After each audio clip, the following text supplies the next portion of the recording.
Well, good morning, everybody. So, as I promised in the last video, there are some changes that have actually already occurred, maybe with or without your knowledge, to the blog. Um, so, we've renamed the blog first and foremost. It is now collapsiad.wordpress.org as opposed to twindragonsjourney.wordpress.org. So, that address is now discontinued, so you want to save this one. I believe all the subscriptions and stuff still all work the same, so if you subscribe, no problem.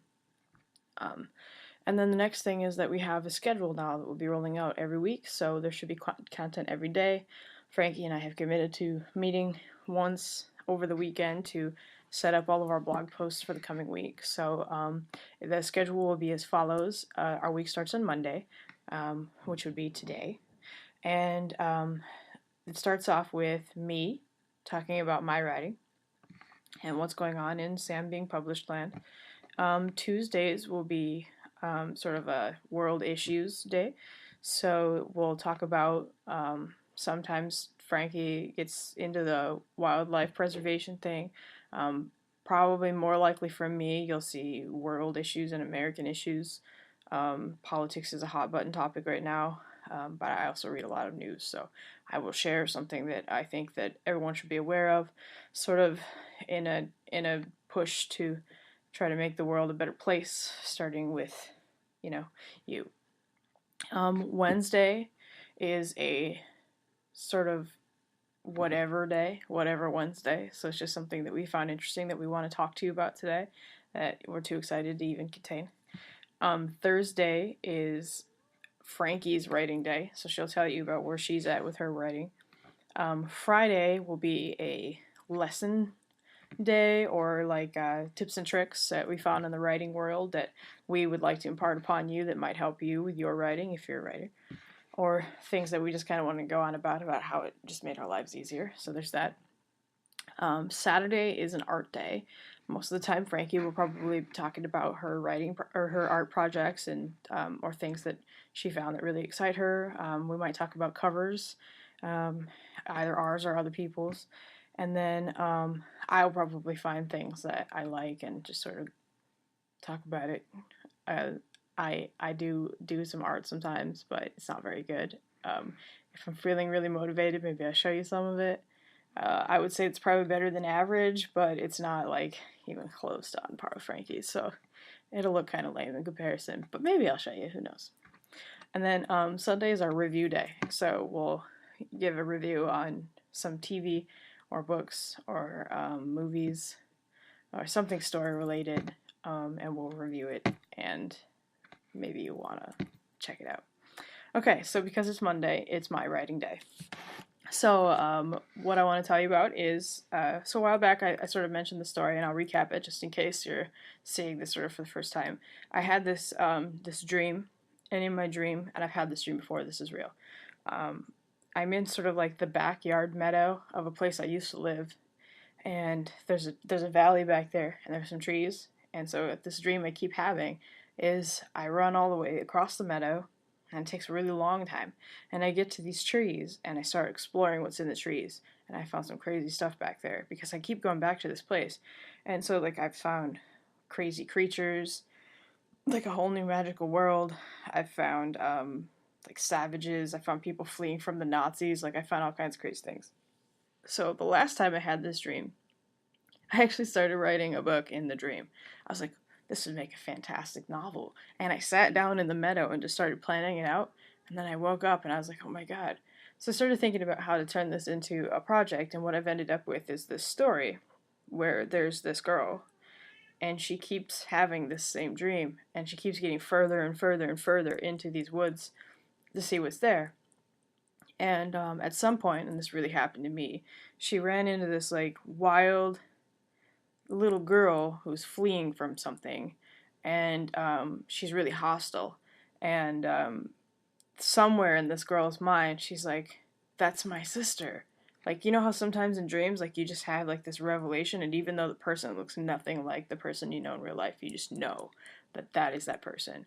So that happened to me, and that's in this book. She's certain that it's her sister. The only problem is, in her real life, she knows that she doesn't have a sister. So she keeps going back to this dreamland that feels like incredibly real, and she's sure that this person is her sister, but the person wants nothing to do with her and keeps trying to like have her killed and thrown out of the dream, basically. So the further and further in she goes, the more desperate it is she is to like talk to this girl.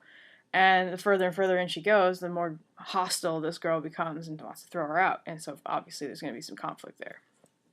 But I've reworked the story a couple times because the problem with my main character is that she's kind of flat. She's a very bland, average character, and the only time she feels extraordinary is when she's in the stream. So when I try to write her, I don't get anywhere because I'm like, there's nothing cool about you. And there's a reason for that. It's because she doesn't feel special in the real world. That she's so intent on making this things in the dreams happen, because she's like, wow, here I have magic, here I have a purpose.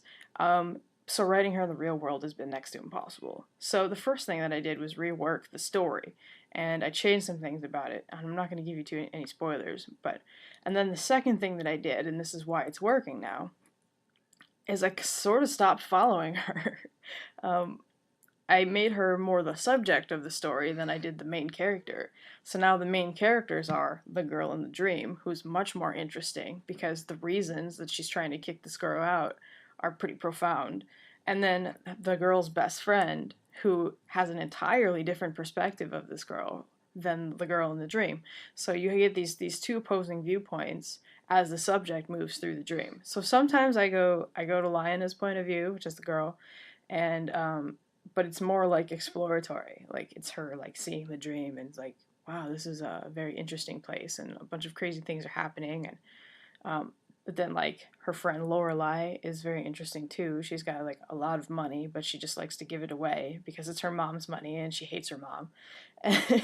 And she loves her friend, and they sort of like had a great time in college. So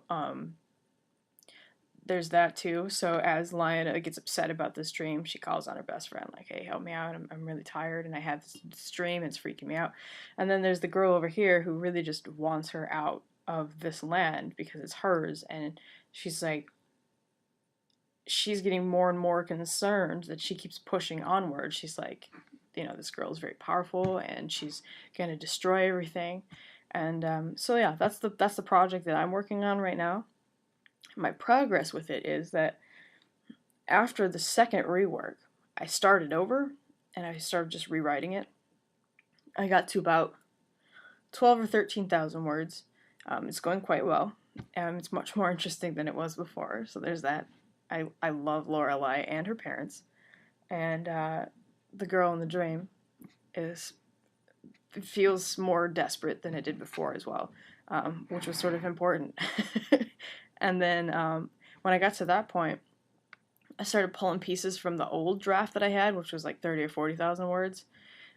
So yeah, side note, sometimes you write 40,000 words and then throw it out. I've actually joked with Frankie that I feel like once a year we should probably have like a party for all the words that'll never get published. Like the characters that we've had to delete and the entire threads that we've had to delete and the stories that we've thrown out because we started rewriting them, and all of the editing that I did to Achillia and the 80,000 words that are now forever lost.